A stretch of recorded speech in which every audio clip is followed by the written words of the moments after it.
وزیر خارجہ کا یہ کہنا تھا کہ ریاست کے مفادات سے بڑھ کر نہیں ہیں، کیونکہ پاکستان مسلسل بقول ان کے دہشت گردی کو سپورٹ کر رہا ہے اور کراس بارڈر ٹیررزم کر رہا ہے، اور جب تک یہ ختم نہیں ہوتا اس وقت تک پاکستان سے اس قسم کے تعلقات نہیں رکھے جائیں گے۔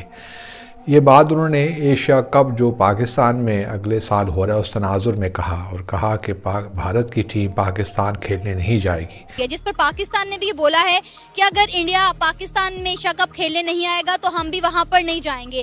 اور اب ان کے جو ہے وزیر خارجہ نے بھی ایک سٹیٹمنٹ دیا ہے کہ جب تک پاکستان سے دہشت گردی کا خاتمہ نہیں ہوگا ہم پاکستان کے ساتھ کوئی بھی بات چیت نہیں کر سکتے۔ بات چیت اور دہشت گردی جو ہے وہ ساتھ ساتھ نہیں چلتا ہے کہ کہیں بھی انہوں نے کوئی ایسا بیان دیا ہو بھارت کی جانب سے یا ان کی لیڈرشپ سے یا ان کی حکومت سے کہ کہیں بھی انہوں نے اس نیریٹو سے رتی برابر بھی ہٹے۔ پاکستان پر یہ الزام بھی عائد کیا جاتا ہے کہ پاکستان جو ہے وہ دہشت گرد گروپوں کو سپانسر کرتا ہے، انہیں فنڈنگ کرتا ہے۔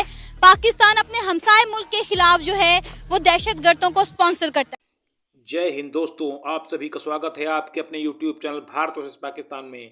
جب سے بدیش منتری ایس جے شنکر جی بنے ہیں تب سے وہ لگاتار چرچاؤں میں رہتے ہیں، کیونکہ ان کے سبھی بیان نیٹ اینڈ کلین ہوتے ہیں۔ ان کے بیانوں میں کبھی اگر مگر رتی بھر نہیں ہوتا ہے۔ دوستوں، ایک سوال کے جواب میں ماننی شری جے شنکر جی نے کہا بھارتی ٹیم ایشیا کپ کھیلنے پاکستان نہیں جائے گی۔ دوستوں، آپ کو بتا دیں کہ پچھلے 10 سال سے بھارت اور پاکستان کے بیچ کوئی دوپچھی سیریز نہیں کھیلی گئی ہے، کیول آئی سی سی ایونٹ میں ہی دونوں ٹیمیں آمنے سامنے ہوتی ہیں۔ دوستوں، پاکستان میں ایشیا کپ کھیلے جانے کے جواب میں ماننی ودیش منتری شری جے شنکر جی کے اسپشٹ بیان کے بعد اب پاک میڈیا ایوم پاکستان کرکٹ کنٹرول بورڈ میں ہڑکم مچا ہوا ہے۔ یدی بھارت پاک میں کھیلنے نہیں جائے گا تو پاکستان کرکٹ کنٹرول بورڈ کا کروڑوں کا نقصان ہوگا۔ تو آئیے دوستوں ویڈیو کو دیکھتے ہیں۔ خارجہ ڈاکٹر جے شنکر نے 2 روز پہلے نیو دہلی میں تقریب سے خطاب کیا اور اس میں کہا کہ جہاں تک پاکستان اور بھارت کے درمیان کرکٹنگ ٹائز ہیں، کرکٹ کھیلنے کا معاملہ ہے، وہ ریاست کے مفادات سے زیادہ اہم تو نہیں ہے۔ بہت سے بھارت کے لوگ یہ کہتے ہیں کہ جی پاکستان اور بھارت کے درمیان کرکٹ کا جو کرکٹنگ ٹائز ہیں وہ بحال ہونے چاہیے، دونوں ملکوں کا کھیلنا چاہیے، لیکن وزیر خارجہ کا یہ کہنا تھا کہ ریاست کے مفادات سے بڑھ کر نہیں ہیں، کیونکہ پاکستان مسلسل بقول ان کے دہشت گردی کو سپورٹ کر رہا ہے اور کراس بارڈر ٹیررزم کر رہا ہے، اور جب تک یہ ختم نہیں ہوتا اس وقت تک پاکستان سے اس قسم کے تعلقات نہیں رکھے جائیں گے۔ یہ بات انہوں نے ایشیا کپ جو پاکستان میں اگلے سال ہو رہا ہے اس تناظر میں کہا، اور کہا کہ بھارت کی ٹیم پاکستان کھیلنے نہیں جائے گی۔ کہ وزیر خارجہ ایس جے شنکر نے پاکستان کو دہشت گردی پر تنقید کا نشانہ بناتے ہوئے کہا کہ جب تک پاکستان سے دہشت گردی کا خاتمہ نہیں ہو جاتا انڈیا اور پاکستان کے درمیان بات چیت کی بحالی نہیں ہو سکتی۔ انہوں نے مزید یہ بھی کہا کہ دہشت گردی اور بات چیت ساتھ ساتھ نہیں چل سکتے۔ انہوں نے کہا کہ ایک وقت وہ تھا جب پوری دنیا انڈیا اور پاکستان کو ایکول ٹرمز پر دیکھتی تھی، لیکن دیکھتے ہی دیکھتے انڈیا نے اتنی ترقی کر لی، انڈیا نے اتنی گروتھ کر لی، انڈیا نے اتنی ڈیولپمنٹ کر لی کہ اب پاکستان کی عوام انڈیا کی تعریف کرنے پر مجبور۔ ٹیررزم کا لیبل تو ہمارے ماتھے کے اوپر لگ چکا ہوا ہے۔ انٹرنیشنلی پاکستان کو سو کال جو ہے ٹیررسٹ کنٹری کہا جاتا ہے۔ مجھے بتائیں کہ یہ لیبل اب ہم نے ہٹانا کیسے؟ ہم کب تک ایک دہشت گرد ملک کہلاتے رہیں گے؟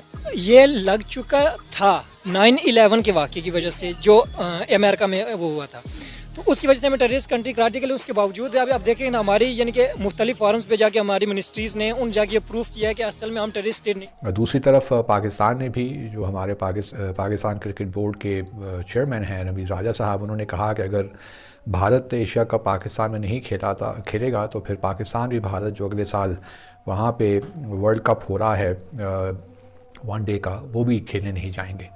تو یہ اب معاملہ یہاں تک ہے۔ جہاں تک دیکھیے بھارت کے وزیر خارجہ کا تعلق ہے، انہوں نے اپنے پرسپیکٹیو سے تو صحیح بات کہی ہے، کیونکہ وہ اسی نیریٹو کو لے کر آگے چل رہے ہیں، اسی نیریٹو کو بلڈ کر رہے ہیں، اور ہم نے کہیں بھی نہیں دیکھا جب سے خاص طور پہ 5 اگست 2019 کے بعد کہ کہیں بھی انہوں نے کوئی ایسا بیان دیا ہو بھارت کی جانب سے یا ان کی لیڈرشپ سے یا ان کی حکومت سے کہ کہیں بھی انہوں نے اس نیریٹو سے رتی برابر بھی ہٹے ہوں، اور وہ اپنا نیریٹو پروموٹ کیے جا رہے ہیں اور ان اپنی یہی جو ہے بات کیے جا رہے ہیں کہ پاکستان دہشت گردی کو سپورٹ کرتا ہے، دہشت گردی کو سپورٹ کرتا ہے، اس وجہ سے پاکستان سے نہ کوئی بات چیت ہو سکتی ہے، نہ ہم کوئی اور تعلقات رکھنے چاہتے ہیں، بلکہ یہاں تک بھی ہے کہ شیو سینا جیسی تنظیموں نے تو یہاں تک بھی کہہ دیا ہے کہ اگر بھارت پاکستان کی جو فلم ہے دی لیجنڈ آف مولا جٹ اگر یہ بھارت میں ریلیز کی گئی تو وہ اس کو ریلیز نہیں ہونے دیں گے. اس کو جو ہے یہاں پہ اس کی اسکریننگ پہ بہت سخت اس کا رد عمل آئے گا. تو یہاں تک معاملات ہیں دوستو. دوسری طرف بدقسمتی یہ ہے کہ ہماری پالیسی میں وہ کنسسٹنسی نہیں ہے جو ہونی چاہیے تھی. ہماری پچھلی حکومت نے 5 اگست 2019 کے بعد ایک بڑی واضح پوزیشن لی کہ بھارت کے ساتھ اس وقت تک تعلقات یا بات چیت بھی ہم نہیں کر سکتے جب تک کہ بھارت وہ سارے غیر آئینی اور غیر قانونی اقدامات واپس نہ لے. لیکن اس کے بعد پھر ہم نے دیکھا کہ ایک لحاظ سے ہم ویور کرتے رہے. کبھی ہم نے کہا کہ ہم ٹریڈ بحال کرتے ہیں, کبھی کہا نہیں کرتے, پھر ہم نے بھارت ایئر اسپیس بھی کھول دی. تو اس قسم کے مختلف بیانات ہم دیتے رہے. اور اس حکومت نہیں بلکہ میں پچھلے دنوں دیکھ رہا تھا ہمارے وزیر اعظم نے جو سارک چارٹر ڈے کے حوالے سے کہا کہ سارک ہم چاہتے ہیں کہ پاکستان میں سارک جو ہے وہ 19th جو سمٹ ہونی تھی 2016 میں وہ ہو. اور انہوں نے بھارت کو بھی تنقید کا نشانہ بنایا کہ بھارت وہ سمٹ نہیں ہونے دے رہا. اب ہمیں میرے خیال میں نے پہلے بھی کہیں گزارش کی تھی کہ اس قسم کی چیزوں سے اجتناب ہی کرنا چاہیے. اگر آپ سارک سمٹ کر بھی لیتے ہیں تو کیا نکال لیں گے آپ اس میں کیا آپ کو فائدہ ہوگا؟ مجھے کوئی سمجھا دے. کیا پاکستان اور بھارت کے درمیان جو ہاسٹیلیٹی ہے وہ ختم ہو جائے گی؟ کیا سارک جو ہے وہ اپنا جو پوٹینشیل اس کا ہے وہ ریئلائز کر لے گی؟ اس کا کیا فائدہ ہوگا اس کے علاوہ کہ بس 7 ممالک کے جو بلکہ طالبان کو شاید آپ انوائٹ بھی نہ کر پائیں. اور سارک تو افغانستان تو ممبر ہے سارک کو, تو اپنے لیے آپ کیوں مشکلات اپنے آپ کو ڈالتے ہیں؟ دوسری طرف بھارت بڑی کنسسٹنسی کے ساتھ اپنے نیریٹو کو پاکستان کے خلاف جو ہے وہ آگے لے کر چل رہا ہے. تو ہم کچھ انہی سے سیکھ لیں کہ کس طرح ہم نے آگے چل رہا ہے. ایک آرگومنٹ یہ لوگ دیتے ہیں کہ جی بھارت کا ساتھ کلاؤڈ ہے, اس کے پاس اسپیس زیادہ ہے, ڈپلومیٹک اسپیس زیادہ ہے, تو وہ یہ کر سکتا ہے, پاکستان کے پاس نہیں ہے. میں اس آرگومنٹ کو نہیں مانتا. دیکھیے حالات تو ہمارے آج خراب ہوئے ہیں نا, اگر ہیں بھی مان لیتے ہیں, لیکن یہ تو انکنسسٹنسیز تو ہماری پچھلے 16-17 سالوں بلکہ 20 سالوں سے